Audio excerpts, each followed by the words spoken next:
दुष्यंत चौटाला ने चाचा अभय चौटाला को फिर बताया नॉन सीरियस पॉलिटिशियन। बोले इनेलो के पल्ले 5000 वोट भी नहीं। अभय चौटाला की सोच और भाषा कोई नहीं बदल सकता।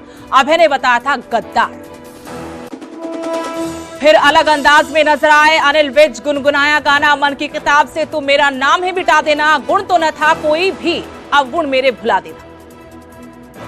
दुष्यंत के बाद अब भिवानी में अजय चौटाला को किसानों ने दिखाए काले झंडे। गाड़ी रोककर किया विरोध। किसानों को बीमारी बताने वाले बयान से है नाराज।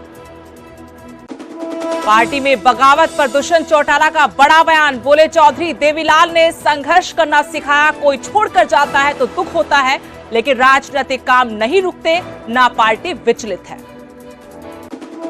गुरुग्राम में चलती कार बनी आग का गोला। ड्राइवर ने कूदकर बचाई जान। शॉर्ट सर्किट के कारण लगी थी आग। बीजेपी ने काटी मौजूदा सांसद किरण खेर की टिकट। चंडीगढ़ से संजय टंडन को बनाया उम्मीदवार। टिकट देने के बाद संजय टंडन बोले पार्टी की उम्मीदों पर खरा उतरने में कोई कसर नहीं छोड़ूंगा। अरविंद केजरीवाल की याचिका पर सुप्रीम कोर्ट का जज सुनवाई से इनकार। हाईकोर्ट के फैसले को दी है चुनौती। हाईकोर्ट ने गिरफ्तारी को गैर कानूनी बताने वाली याचिका की थी रद्द। केजरीवाल को सीएम पद से हटाने की मांग वाली तीसरी याचिका भी खारिज। हाईकोर्ट ने संदीप कुमार को लगाया 50,000 रुपए का जुर्माना। कहा तुम्हारे जैसे याचिकाकर्ता के कारण बाहर बनता है कोर्ट का मजाक। केजरीवाल के इस्तीफे की मांग को लेकर दिल्ली में बीजेपी का जोरदार प्रदर्शन। पुलिस ने वाटर कैनन का किया इस्तेमाल। कई प्रदर्शनकारियों को लिया हिरासत में। दिल्ली को बचाने के चक्कर में गई 5 लोगों की जान। महाराष्ट्र के अहमदनगर के एक कुएं में गिरी थी बिल्ली। रेस्क्यू करने के लिए एक के बाद एक गए 6 लोग। हरियाणा में 3 दिन बादल छाए रहेंगे। मौसम बदलेगा। बारिश के साथ ओले गिरने के आसार। 40 किलोमीटर की स्पीड से चलेंगी हवाएं। किसान रहें अलर्ट।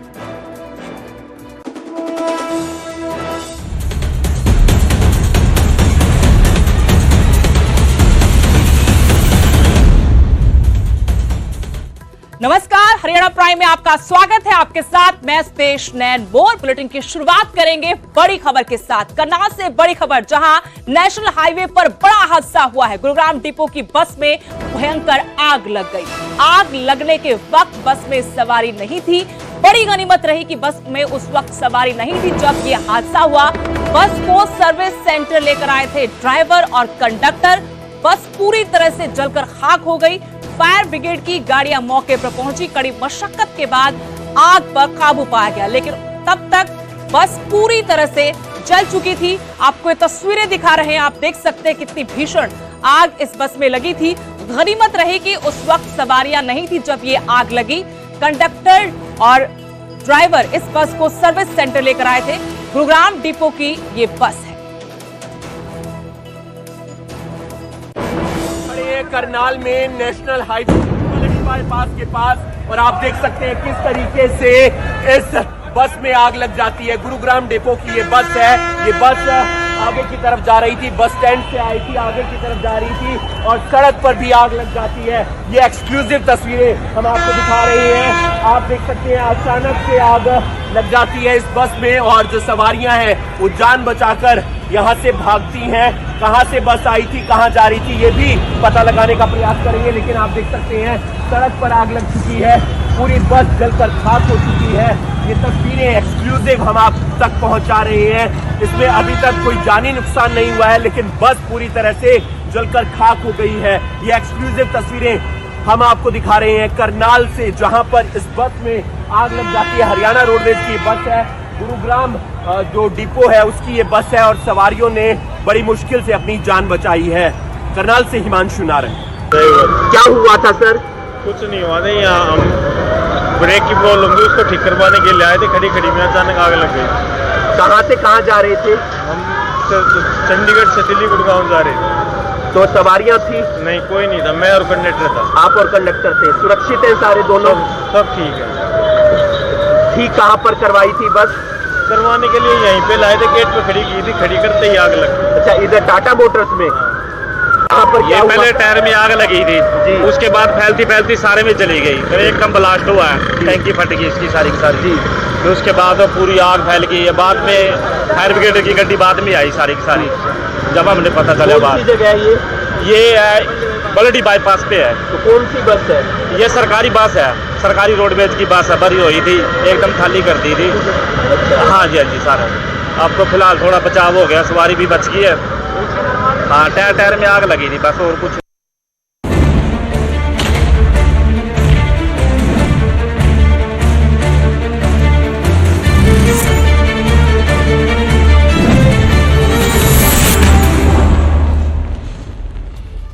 अब रुख करते हैं कुछ बड़ी राजनीतिक खबरों का। चाचा अभय सिंह चौटाला पर दुष्यंत का पलटवार। जी हां, अभय सिंह चौटाला को एक बार फिर से पूर्व उप मुख्यमंत्री दुष्यंत चौटाला ने नॉन सीरियस पॉलिटिशियन कहा है। कहा कि इनेलो के पल्ले 5000 वोट तक नहीं है। इनेलो चुनाव लड़ने से डरती है, उनमें दम नहीं है। अभय चौटाला की सोच और भाषा कोई नहीं बदल सकता। पार्टी में बगावत पर भी दुष्यंत चौटाला ने फिर से बयान दिया। कहा, मैंने 3 महीने पहले बता दिया था कि ये सब कुछ होगा। ऐसा मौसम आएगा जब लोग पार्टियां बदलेंगे। ऐसा ही हो रहा है। बाजे की खरीद को लेकर मुख्यमंत्री नायब सिंह सैनी पर भी उन्होंने बड़ा आरोप लगाया कि कमीशनखोरी हो रही है। लेकिन सबसे बड़ा पलटवार अपने चाचा अभय सिंह चौटाला पर किया है दुष्यंत चौटाला ने। कल ही अभय सिंह चौटाला ने परिवार पार्टी के एक होने पर कहा था कि वो गद्दार है, पार्टी के परिवार के गद्दार हैं, उनकी कोई जगह नहीं है, वापसी का सवाल ही नहीं उठता। इसी पर दुष्यंत का पलटवार। एक बार फिर से अभय सिंह चौटाला को नॉन सीरियस पॉलिटिशियन कहा कि इनेलो के पल्ले 5000 वोट भी नहीं है। इनेलो चुनाव लड़ने से डरती है, उनमें दम नहीं है।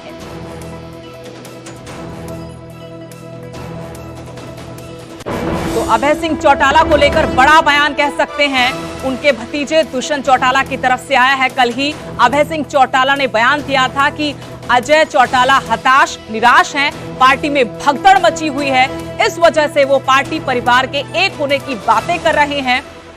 इसके बाद अब दुष्यंत चौटाला का ये जवाब, ये पलटवार अभय सिंह चौटाला पर। एक बार फिर से उन्होंने अभय सिंह चौटाला को नॉन सीरियस पॉलिटिशियन कहा कि उनके पल्ले 5000 वोट तक नहीं है। इनेलो चुनाव लड़ने से डरती है, उनमें दम नहीं है।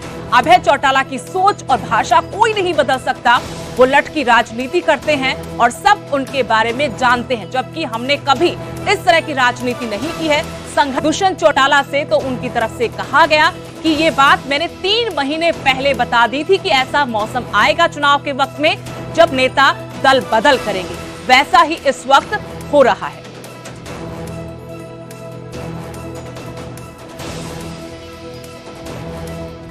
रास्ते इनेलो से बाहर निकाले जाने के बाद अलग हुए थे, ना कि इनेलो में रहकर अलग हुए। लेकिन वो तो और मैं एक चीज बोल देता हूँ, मुझे उनकी टिप्पणी करने की जरूरत नहीं। उनकी भाषा, उनकी सोच, उनकी शैली मेरे से अच्छी आप जानते हो। मुझे तो गद्दारी बोला है, कौन सी गद्दारी कर दी?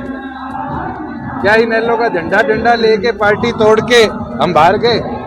हमने तो झंडा भी छोड़ा, डंडा भी छोड़ा। अब वो डंडा चलाने का काम करते, हम तो डंडा नहीं चला सकते। 4.5 साल के शासन में किसी एक आदमी को बताओ तो कहता हो कि हमने डंडा चलाया। वो उनकी सोच, उनकी भाषा है, उसको कोई नहीं बदल सकता। और उनकी सोच, उनकी भाषा ने और उनके चेले चमटों ने सत्यानाश इनेलो का किया था, ना कि हमने किया। हमने तो जननायक जनता पार्टी बनाई और बड़े अच्छे तरीके से प्रदेश को 4.5 साल का शासन दिया। आपके चाचा अभय सिंह ये कह रहे हैं कि सारी पार्टी इकट्ठे होकर मेरा चाचा नॉन सीरियस पॉलिटिशियन है। जिस पार्टी का जनाधार इस बात पे टिक जाता है कि हम चुनाव छोड़ देंगे, उस पार्टी को ये पता है कि उसके 5000 वोट पर लेनी है। आज हमारे रोहतक के अंदर 22,000 वोट आए थे पिछले चुनाव। मैं ये मानता हूं उसके 6 गुना से ज्यादा वोट हम लेंगे। मुझे तो सरकार से अलग हुए मात्र 20 दिन हुए और 20-25 दिन के अंदर आज बता देता हूं आपको, नारनौल की अपनी फील्ड से उठाओ, किसानों ने सड़क जाम कर रखी है नेशनल हाईवे, क्योंकि बाजरा नहीं खरीद रहा। बाजरे के टोकन ऐसे लगाए जा रहे हैं, किसान परेशान। और तो और सैनी जी की सरकार में तो नया काम दे दिया, जो आड़ती काम किया करते थे आज एफएड के कमीशन एजेंट काम कर रहे हैं। ये क्या जरूरत पड़ी? अपने चाहते लोगों को काम देने की एफएड के माध्यम से। और तो और आप आम किसान से आज कहीं सरसों बिक्री है, वहां जाकर पता कर आओ। 300 रुपए का मॉइस्चर के नाम पर किसान पे कट लगाया जा रहा है, जो कि इतिहास में नहीं हुआ। ये हालात कैसे बन गए? ये किसान की सोच रखने वाला कोई सरकार में नहीं है, इसलिए बन गए। मैं तो इतना कह सकता हूं, उनके भविष्य के लिए उनको शुभकामनाएं। पार्टी अपना काम करती रहे। मैंने तो आज से 3 महीने पहले विधानसभा में भी कहा था कि मौसम आ रहा है और इस मौसम में बहुत लोग जाएंगे, बहुत लोग आएंगे। ये फेरबदल तो चलता रहेगा। राजनीतिक तौर पर पार्टी की दिशा वही है जिस पर पिछले 5-5.5 सालों से काम हुआ है और आगे भी पार्टी को उसी प्रकार से ले जाने का हम काम करेंगे। तो एक तरफ चौटाला परिवार में जुबानी जंग तेज हो चुकी है, तो उधर पूर्व गृह मंत्री अनिल विज का एक बार फिर से अलग अंदाज देखने को मिला। चाय की चुस्की पर अनिल विज गाना गुनगुनाते हुए नजर आए। बंदिनी बॉलीवुड की फिल्म जिसका गाना वो गुनगुना रहे थे। मन की किताब गाने के बोल उन्होंने गुनगुनाए। मन की किताब से तू मेरा नाम ही मिटा देना, गुण तो न था कोई भी, अवगुण मेरे भुला देना। गाने से के सियासी मायने भी निकाले जा रहे, क्योंकि अनिल विज नई सरकार के गठन से ही नाराज हैं। उन्होंने कहा था कि उन्हें विश्वास तक में नहीं लिया गया, उन्हें नहीं मालूम था कि मुख्यमंत्री बदला जाएगा। ऐसे में जब विश्वास ही नहीं है तो फिर मैं क्या कर सकता हूं? मैं एक छोटा सा कार्यकर्ता हूं और उसी हैसियत से मैं अपने विधानसभा क्षेत्र के लोगों के काम करवाता रहूंगा। मन की किताब से तू मेरा नाम ही मिटा देना, हे मन की किताब से तू मेरा नाम ही मिटा देना। अब तुम मेरे मिटा देना, ये आज की विदाता मुझे आज की विदाता, मर के भी रहता इंतजार। मेरे साजन है उस पार, मैं मन मार हूँ इस पार। ओ मेरे माँ की अब की बार, ले चल पार, ले चल पार मेरे साथ। वहीं पूर्व उप मुख्यमंत्री दुष्यंत चौटाला ने चौधरी वीरेंद्र सिंह के कांग्रेस में शामिल होने पर कहा कि ये तो होना ही था, क्योंकि उनका लक्ष्य कांग्रेस में आना ही था। उन्होंने कहा कि उचाना जेजेपी का गढ़ है और रहेगा। उचाना विधानसभा सीट को लेकर चौधरी वीरेंद्र सिंह और चौटाला परिवार के बीच लंबे वक्त से बयानबाजी चल रही थी। चौधरी वीरेंद्र सिंह की धर्मपत्नी प्रेमलता ने बीजेपी की टिकट पर दुष्यंत के खिलाफ चुनाव लड़ा था। हालांकि चुनाव वो हार गई थी। बाद में जेजेपी और बीजेपी मिलकर सत्ता में आए, सरकार बनाई। अब एक बार फिर कल ही पूर्व केंद्रीय मंत्री चौधरी वीरेंद्र सिंह और उनकी धर्मपत्नी अपने समर्थकों के साथ कांग्रेस में शामिल हुई, यानी उनकी घर वापसी हुई है। और उसी के उपरांत नवरात्रि शुरू होगी, जल्द पार्टी की बैठक करके उम्मीदवारों की घोषणा। पतझड़ आती है, उसके बाद भी तो दोबारा पत्तों की शुरुआत होती है। तो क्या उम्मीद रखते हैं आप? पार्टी मजबूती से लड़ेगी। और चौधरी वीरेंद्र सिंह ये कांग्रेस में आगे जाना ही था। उनका जो लक्ष्य था वो अंत में कांग्रेस में वापसी का था और कल उन्हें वो पूरा करना। तो क्या जो उचाना गढ़ है वो फिर किस तरीके से हमने तैयार जननायक जनता पार्टी का और जननायक जनता पार्टी का। और अभी तक नेताओं के विरोध का सिलसिला थमा नहीं है। भिवानी के कुंगड़ गांव में डॉक्टर अजय चौटाला का विरोध हुआ है। काले झंडे दिखाए गए डॉक्टर अजय चौटाला को, गाड़ी रोककर उनका किसानों ने विरोध किया। जनसभा को संबोधित करने के लिए यहां पर जेजेपी के राष्ट्रीय अध्यक्ष अजय चौटाला पहुंचे थे, लेकिन किसानों ने उनकी गाड़ी रोक दी, नारेबाजी की, काले झंडे दिखाए। किसानों को बीमारी बताने के बयान से ये किसान खफा है। कहा कि किसी भी सूरत में भवानी खेड़ा हल्का के गांवों में एंट्री नहीं करने देंगे। विरोध को देखते हुए डॉक्टर अजय चौटाला का काफिला वापस लौट गया। अजय चौटाला जो जेजेपी के अध्यक्ष हमारे गांव में आए हुए थे, जिन्होंने किसान आंदोलन में किसानों को बीमारी बताया था और ये कहा था कि ये कानून जो लागू कर दिए सरकार ने वे वापस नहीं होते। किसानों ने आंदोलन करके उन कानूनों को भी वापस करवाया और वही आदमी आज गांव में आए हुए थे, इसलिए हमने उसका विरोध किया।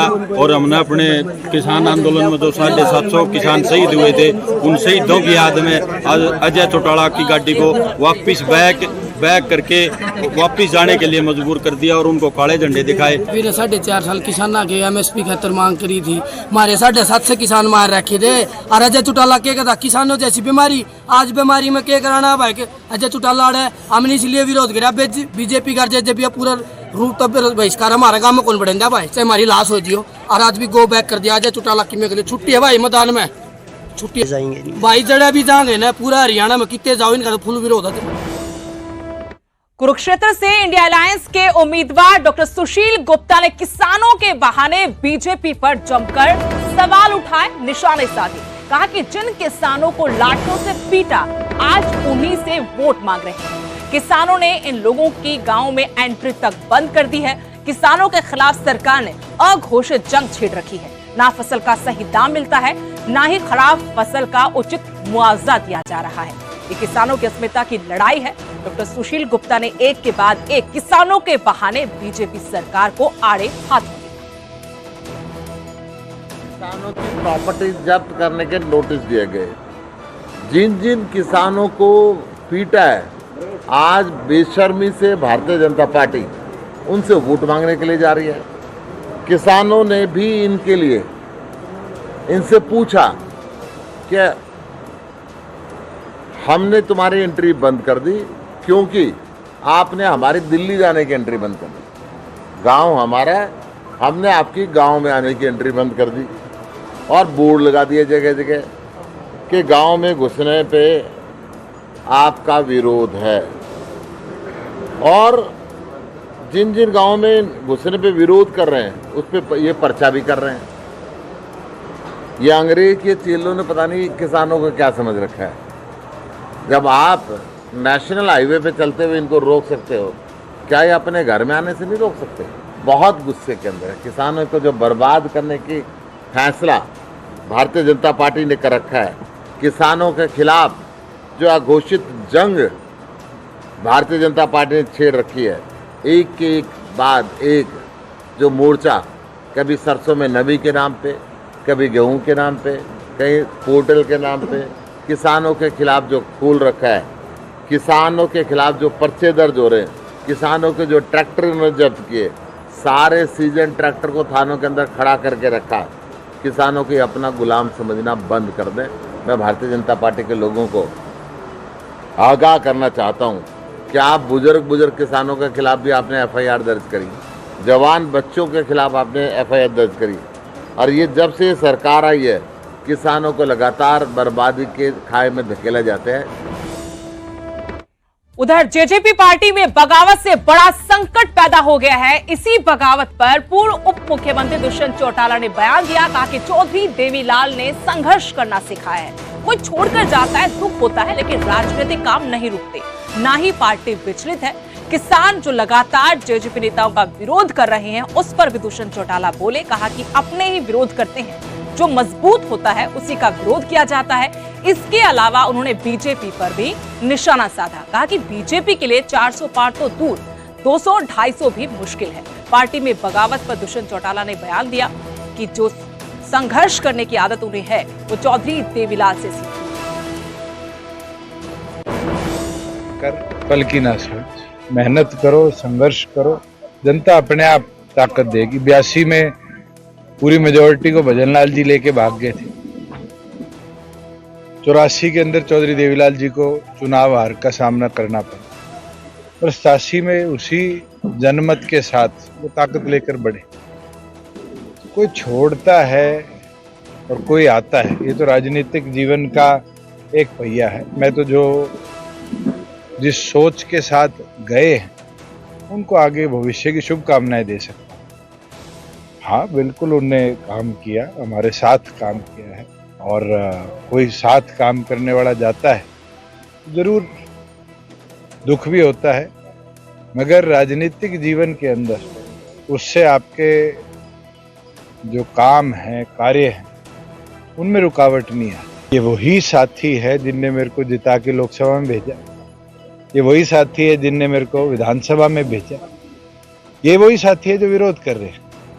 अपने हैं और अपने ही विरोध करते हैं। दूसरी चीज, जहां पर विरोध की बात है, एक चीज इतिहास उठाकर देख लेना, विरोध कमजोर का नहीं होता।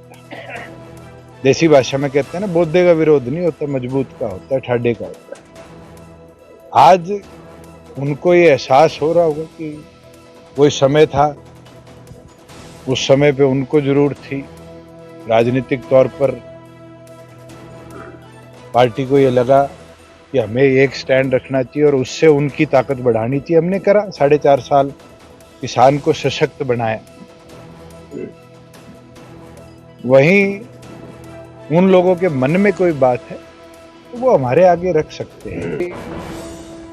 अगली बड़ी खबर सोनीपत में एचटी लाइन के विरोध का मामला, जिसमें नाहरा गांव के ग्रामीणों ने महापंचायत बुलाई। डीसी से मिलकर फिर से मुआवजा बढ़ाने की मांग रखी गई। प्रशासन का 16 अप्रैल तक अधिकारी नियुक्त करने का आश्वासन दिया गया प्रशासन की तरफ से, लेकिन किसानों ने कहा कि 16 तारीख तक काम भी रोका जाए। लेकिन काम अभी भी चल रहा है जब तक सरकार प्रशासन के साथ बातचीत हो रही है।